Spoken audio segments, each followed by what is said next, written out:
দল থেকে বাদ পড়ে মোহাম্মদ সালাহ এবার মুখ খুলেছেন।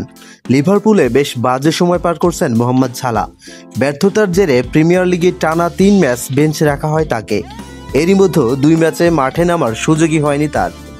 যে দলে তার এত অবদান সেখানে নিজের এমন অবস্থান মানতেই পারছে না এই মহিয়াসী তারকা।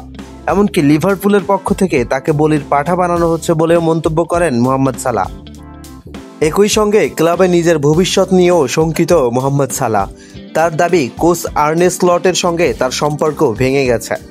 গতকাল রাতে উত্থান পতনের ম্যাচে লিডস ইউনাইটেডের সঙ্গে 3-3 গোলে ড্র করে লিভারপুল। আগের 2 লিগ ম্যাচের মতো এই ম্যাচেও একাদশে জায়গা হয়নি মোহাম্মদ সালাহর। ম্যাচ শেষে নিজের ক্ষোভ আরও আড়াল করেননি সালাহ।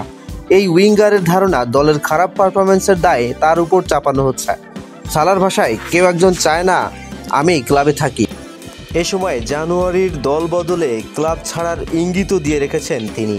সব মিলিয়ে দলের বাজে পারফরম্যান্সের পর সালাহর এমন মন্তব্য লিভারপুলের দুঃসময়কে যেন আরও ত্বরান্বিত করেছে। গতকাল রাতের ম্যাচ শেষে সালাহ সাংবাদিকদের বলেন, আমার ক্যারিয়ারের এই প্রথম টানা 3 ম্যাচ বেঞ্চে বসতে হলো। আমি খুব হতাশ।